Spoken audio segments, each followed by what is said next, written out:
Hi, everyone. Welcome to Friday's Focus on Finances. My name is Jamie Fleming, and today we're going to actually talk about changing the trajectory of your finances. Before we do that, though, I'm going to continue our discussion on women and financial literacy because this is such a huge problem. And the more and more I keep diving into recent statistics, because I've been doing this for 30 years, so I've seen the stats, over 3 decades. These stats aren't getting any better. So I want to keep bringing up where we are in our country today, in the US at least, so that we can start making changes, positive changes to these statistics, increasing our financial literacy across the board, and hopefully make some improvements moving forward. Because we know managing money in the midst of life's other priorities is no easy task, and women of all ages and backgrounds struggle with the pressure to earn enough, access education, care for a family, and plan for retirement. This is a lot of stuff to do all at the same time. And taking the initiative to educate yourself about complex financial decisions will help you achieve your next major milestone. Every informed financial decision you make gets you a little bit closer to that goal. So let's talk about informed financial decisions. Women are 3 times as likely as men to say they can't afford to save for retirement and have significantly lower rates of financial literacy overall. Women also make up the majority of caregivers and are 3 times more likely than men to quit their jobs to care for a family member. These are important things to realize because we have gaps in our career sometimes because we are caretakers, we are caring for children, we are caring for our elderly parents or other family members. So we have to be more proactive earlier on because generally speaking, women earn less, save less, and we live longer. But we're still responsible for the same living expenses that men pay. And since we live longer, we face additional costs, including more long-term and overall healthcare expenses. So overcoming these obstacles really does demand serious dedication to planning. And this is why I bring this up on a weekly basis, especially with our Friday's Focus on Finances, because these are things that you're going to be able to take today and start implementing this weekend. So learning how to increase earnings and make use of available resources to the fullest potential can help you make the most of your income and revenue and approach financial choices with a lot more confidence. So let's look at some fast facts here. Women who reach age 65 are expected to live at least 2 years longer than men who reach age 65. And this is actually a stat that was completely shocking to me. But again, because it's such a problem, I want to keep talking about this stuff. So talking about money does not become this taboo topic that it is. And the reason why I'm telling you this is because in a study in 2017, 80% of women ages 60 to 75, 80% couldn't pass a retirement financial literacy quiz. Twice as many of our male counterparts were able to pass the same quiz, 80% of women. That is such a high number and really explains a little bit why women end up in worse off positions financially as we get older because of this lack of financial literacy. And women are not expected to reach, that's the stat, that's the study. So we have to make some proactive choices here. More women struggle with financial literacy overall. Low financial literacy rates dramatically impact the lives of women, demanding we work harder, take more time to pay debts, and sometimes settle for less earnings. This is a U.S. Department of Education report that almost 4 million American adult women possess literacy skills below basic level. And this was a shocker to me to learn that the basic level refers to reading, writing, and math skills at a 3rd grade level. So knowing this, it actually isn't surprising that this lack of financial education really makes it difficult to even understand basic bank statements or credit card agreements and other financial documents. An American College of Financial Services literacy study of men and women between ages 60 to 75 found that only 35% of men passed a quiz on retirement income literacy. This is nothing to brag about. Only 35% of men ages 60 to 75 can pass a retirement income literacy quiz. Half of that, well, just a little bit over half of that, 18%, only 18% of women in the same age group could pass the same test. We need to bring financial literacy to the forefront for everybody, because clearly, even though men passed it at 2 times the level of women, 35% is a third of that population. It needs to be more than that so that better choices can be made.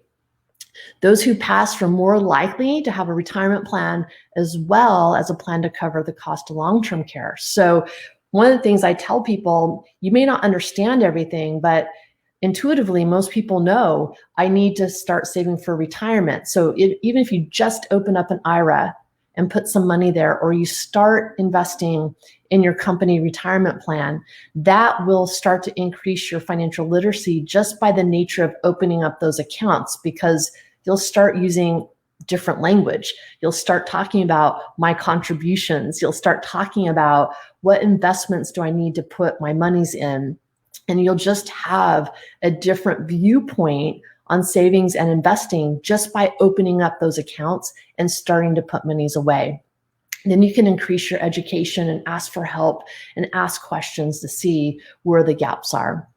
Women lacking competency in financial literacy face serious repercussions, such as taking on large amounts of debt, defaulting on student loans, and experiencing difficulty managing income, taxes, and investments. So again, a huge need to increase this stat. I'm going to share a graph with you just to let you know, I thought things were actually getting better overall, but I want to show you a graph that I pulled up on gender and financial capacity among millennials. So this is a population in 2021 where the age of millennials are between the ages 25 and 40. So these are our people coming up into the workforce and starting to look at saving for retirement. And if we look at the gender and financial capacity among this group, there is less than 20% capacity for high financial literacy among women in the millennial age bracket 25 to 40. It gets a little bit better for men, but less than 30% of men are considered to have high financial literacy. And then if we look at other basic things like having a rainy day fund, we have less than 30% of women and less than 40% of men have a rainy day fund in case of an emergency. And then among that same group, less than 15% of women have non-retirement investment accounts. So this would be just your regular brokerage account where you're putting monies away in mutual funds, stocks and bonds, but it's not within an IRA or 401k umbrella. It's a little bit better, but not that impressive. Only 25% of that age group counterpart has a non-retirement investment account. And then the percentage of this group, ages between 25 and 40, that have unpaid medical bills. We have almost 35% of women in that age group, and almost 30% of men in that age group have unpaid medical bills between the ages of 25 and 40. So we have to look at, where does that come from? You know, we have unpaid bills. So is it a lack of insurance? Is it more health problems? What's happening here that there's so many unpaid medical bills in that age group? So we can see, even though there's more information available, there's still a very low rate of financial literacy among our upcoming generations. And it's a little frightening because there are more and more people and we're still not bridging that gap. So it's really important to get this information out there. Then we look at cost after college. Now, this potentially is a bright spot in this scenario, that today women have a higher likelihood than men of completing college and graduate school. The downside or the flip side is, unfortunately, graduation doesn't guarantee financial stability, and student loans follow many graduates well into their careers, and women face serious obstacles when it comes to debt repayment. So remembering that more education doesn't necessarily equal financial stability, as well as I talk to people all the time that even high income earners, because those stats that I showed you about the non-retirement accounts and such, even high income earners still fall in that 30% or less of high financial literacy. So just because you make more doesn't mean you know how to manage it. And as women dedicate more post-college earnings to monthly loan payments than men, women are drawing from paychecks that are often significantly smaller than our male counterparts. So paying loans from their limited or our limited resources leaves less money to save for other financial priorities like buying a home or building retirement savings. This is why sometimes people feel like they can't afford to bring on a financial advisor. But what I show them, many times the debts feel like burdens, and we're trying to pay them off as quickly as possible. The problem with that is that we're sacrificing time to save. So if we take 10 years and we just hunker down and we pay off our student loans, we feel great that we got them paid off. But at the same time, we missed out on 10 years of saving and investing. And as you know from listening to many of my Friday's Focus on Finances, we know that when you have time on your side, it allows you to not have to save at such high levels later on. So we want to get started early. There is a balance, but oftentimes the thought of debt weighs heavily psychologically. But if we can look at taking the emotion out of it, running the numbers so that you can do both, then you're going to be further ahead down the road with your savings and investing.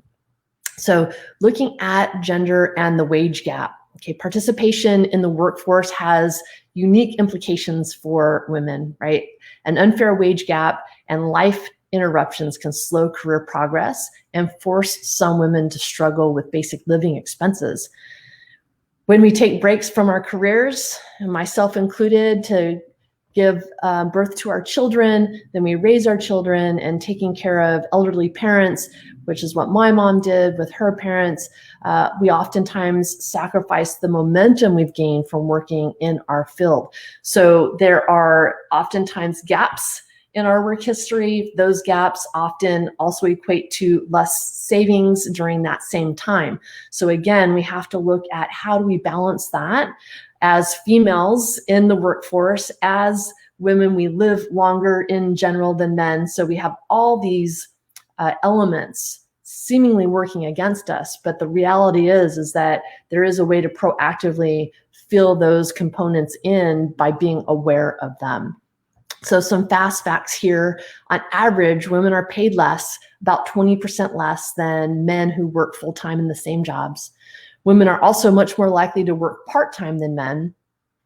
The Institute for Women's Policy Research, this was a study done in 2017, said that the gender pay gap has statistically reduced a bit in the previous year. But that was the first time that we've had any shift for the better since 2007. And those researchers are estimating that there's not going to be an equal pay elimination for 43 years. That just seems so insane to me. And at the same time, more women have joined the workforce, and we make up about 47% of workers in the US. This is compared to about 38% in 1970. Let's look at some home ownership stats. While more single women are becoming homeowners, the long-term burden of paying a mortgage is also no easy task. In the 90s, single women began outpacing single men in home ownership. We outnumber men in the categories of first-time home buyers, repeat home buyers, living alone, and owning a home. And this is according to the National Association of Realtors. And twice as many millennial women compared to men plan to own a home. So I thought that was an interesting statistic as well. If you're spending 15 to 30 years paying a high interest mortgage, it can also make putting aside cash for emergency and retirement savings difficult. So it's looking at how do we put all these things in place and not pay too high of mortgage interest and looking at refinancing and things like that when it's available. Because what we know statistically, women on average are paying higher interest rates on mortgages than men. It's only about 0.5%, but over time, that's significant. So we want to see if we can reduce those unnecessary costs. And then this is a tough one always because it's not like you can really plan for it, but financial realities of divorce. Nearly half of marriages end in divorce, and in many cases, women encounter financial consequences with higher levels of severity than men. Legal fees, tax liabilities, and complications from dividing assets make divorce expensive, and it can take years before financial recovery is possible. Unlike other financial matters, divorce is hard to plan for. Emotional stress and household tension accompany the financial burden, and the legal process can take months or years to resolve. So lots of stress on top of everything else. The majority of women retain custody of children and in turn also struggle to make ends meet because of the high cost of childcare. Some women without children also find themselves having to adjust to a lower standard of living following divorce. So divorce can threaten financial stability. And these stats are really something I look at. Again, doing this for 30 years, I have had people that I've worked with who have gone through divorces. And what I can tell you is that people have come in after their divorce and start working with me. I can see the difference between them not having a plan going into divorce for their finances. They do come out of it, and we do have a lot of success in helping women recover from the cost of divorce. But I can also tell you, in comparison, clients that have been with me and then experience a divorce, in general, I've seen a much better recovery time because they were doing other financial planning as well. And then divorce was something that they had to handle, but it wasn't divorce and financial planning and all these other things. So it does have a positive impact. And this is why it's so critical to start planning and then not have divorce take you way off kilter. And that's because 1 in 5 women falls into poverty because of divorce. 3 out of 4 divorced mothers don't receive full payment of child support. About 1 out of every 3 women who own a home and have children actually lose their house after divorce. And about 1/3 of working women, that's 33%, can't meet an unexpected $2,000 expense within a 30-day period. Those are pretty bleak statistics. And much of those happen because there isn't financial planning, a financial foundation, and higher financial literacy in place. And then, of course, lack of retirement planning as a priority. A man reaching age 65 today will live on average to be about 84 compared to women who will on average have an 87-year lifespan. And with women having longer lifespans, the amount of savings needed for retirement also grows. And this is, again, one of those statistics that you hope to see improve, but single women of all types, unmarried, divorced, and widowed from ages 44 to 64 are underprepared for retirement. That is a huge statistic, right? Just to be underprepared is going to put that longevity of living longer and the chances of having a financial crisis in retirement. It's going to increase that statistic, unfortunately. IRA and 401k balances fall short compared to male equivalents. Single and married women tend to focus on priorities other than retirement, right? It's like paying for their children's needs and owning a home. One of the worst outcomes of not prioritizing savings is missing opportunities, like I said, to leverage time in your favor. Because money kept in interest-bearing accounts for years can grow into a substantial asset. And we've done numbers in the past to show you this. Employer-offered accounts include tax advantages as well. And sometimes with a match, you're actually doubling your savings. So I see a lot of women who are feeling like they're living paycheck to paycheck, so they're not investing in their 401k plans. And much of the time, their employers are matching. So not only are we not investing in our plans, but we're leaving money on the table. The wage earning gap also limits available Social Security benefits, which is a built-in foundation that some seniors rely on heavily for retirement expenses. So as a result of these challenges, fewer resources and lack of planning, women are more likely to encounter poverty in old age and be forced to rely on government programs for living expenses. Let's take a look at another graph that I have for you today. It's going to pop up here in a sec.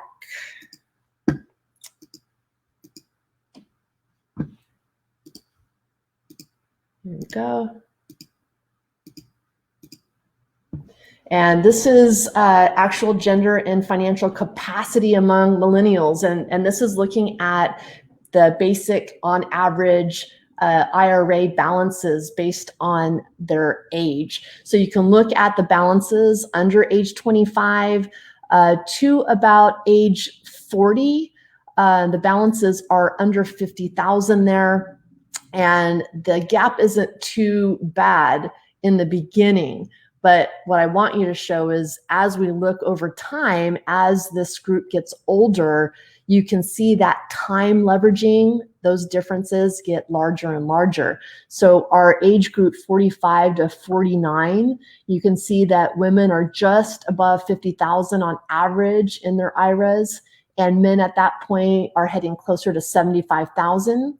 Where this really becomes impactful is if we look at the average retirement age of age 65, and that group age 65 to 69, that gap broadens, right? So we go from approximately 125,000 in IRA balances for women, and for men, that actually is over 200,000.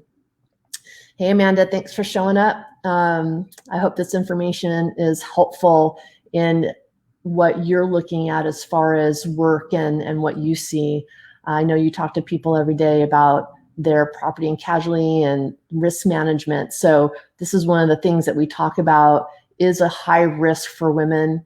And again, I'm going to talk about this as much as I can until it becomes clear for women that, for one, it's okay to ask for help. And two, we have to bridge some gaps so that we can protect ourselves in retirement and make ourselves financially, more financially secure in the process. So those gaps, again, because of time, get broader and broader. And again, because our longevity on average is longer, obviously we need to be putting more monies away so that we don't run out and feel like we're in a situation that is potentially a financial crisis. So let's look at some really easy ways that you can change your financial trajectory.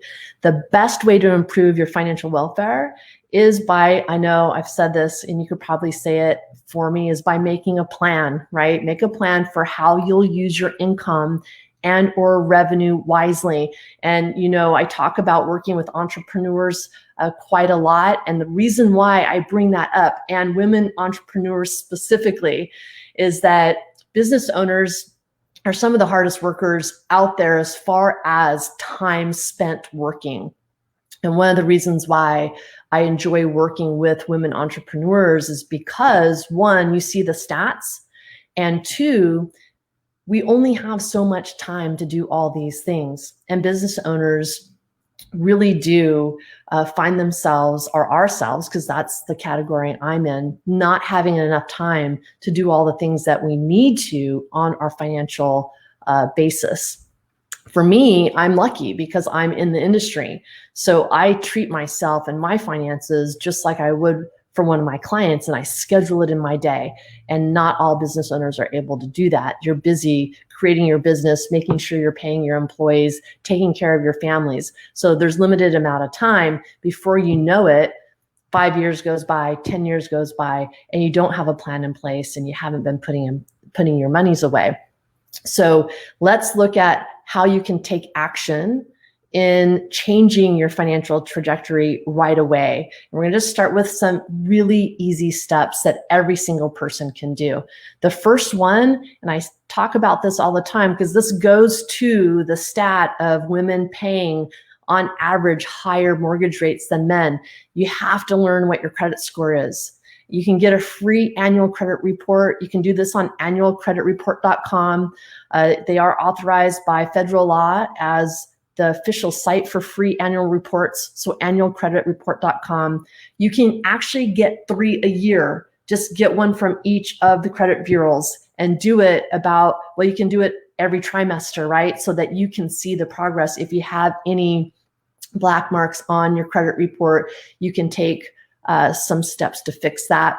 Anytime you can do that, you're going to help yourself tremendously over the long term by paying lower interest on mortgages, lower interest on auto loans, things of that nature. So anytime you're paying a higher interest rate, all those items that you're paying over time are going to cost you a lot more at the higher rates. Once you do that, make sure you purchase your actual credit score from one of the 3 credit bureaus. And the reason why I say actual is because a lot of people use Credit Karma and some of these other services that give you a credit score, but unless it's FICO, then you're getting an idea of what your credit score is. But when you're going to buy a car and when you're going to buy a house, they pull your FICO score, which is the actual official score. So make sure it's the FICO score. And if it's lower than what you'd want it to be for a variety of reasons, you can take small steps, small action steps to improve it. One of the ways to do that is keep a record of your personal debts. Okay, so if you have a high debt to debt availability, that's going to be the hardest hit to your credit score. So really start looking at a game plan to pay your credit cards down and do it methodically. People will tell me I'm putting as much as I can towards my credit card debts, but then they're not putting anything away into savings. The stat that I showed you is that the high percentage of women do not have anything set aside for a $2,000 emergency. And they don't have the resources to cover that emergency within a 30-day period. So if you're putting everything away to your credit card debts and you're not putting anything away for emergency, and an emergency happens, you're going to end up putting it on the credit cards again. So you have to be able to do that. Write it down, write your paid off debts down too. So that way you can track your progress and celebrate the small victories. Every time you have a victory, celebrate those victories and do some self-care for yourself. The next thing, and I've talked about this as well, a basic thing that every person should have is to make a spending plan, right? Paying off debt will be easier once you start setting limits for yourself and recognizing the differences between your needs and wants. And I say spending plan versus budget, because you want to see how you're spending now. It's an awareness exercise so that you can actually see what you're spending in certain areas. And I highly, highly recommend, and I have my clients do this, is include savings in your spending plan. This will increase your chances of actually saving each month. So use it as an expense line item, but it's actually savings and investing. And then open an actual savings account. It's amazing to me how people put everything in one account, say their checking account, and they're trying to save all within that same account. So if you have a separate account, you can actually physically transfer from your checking to your savings account and hopefully have a little bit of interest earning on that account to start you going. This happens more than I ever thought when people come in, that people actually have overdue bills that have gone into collections. You just have to bite the bullet on this and stop ignoring those liabilities. Most of the time, you're able to negotiate or come up with affordable payments rather than racking up even more late fees. You got to stop the bleeding, right? You can't just put a Band-Aid on it and ignore it. If your debts go into collections, you're kind of hemorrhaging at the financial wound, right? So we have to look at just looking at where you're at and improving those things little by little. And then lastly, plan for retirement. Consider options for funding your retirement and securing your financial future. If you don't know where to start or what to do, talk to a financial advisor about your current situation and how to start planning for retirement right now. From contributing to 401k plans to rebalancing your investment portfolios, you can build a solid strategy for your retirement, but you have to start. You have to put it into place. Planning for retirement isn't really something you can wing and hope to be successful at it. So I encourage you to take each step one at a time and build on it. Before you know it, you'll be working with a solid financial plan in place in no time at all. And don't forget to ask for help. I hope this was helpful for you all. I hope you do take some action steps today and through the weekend.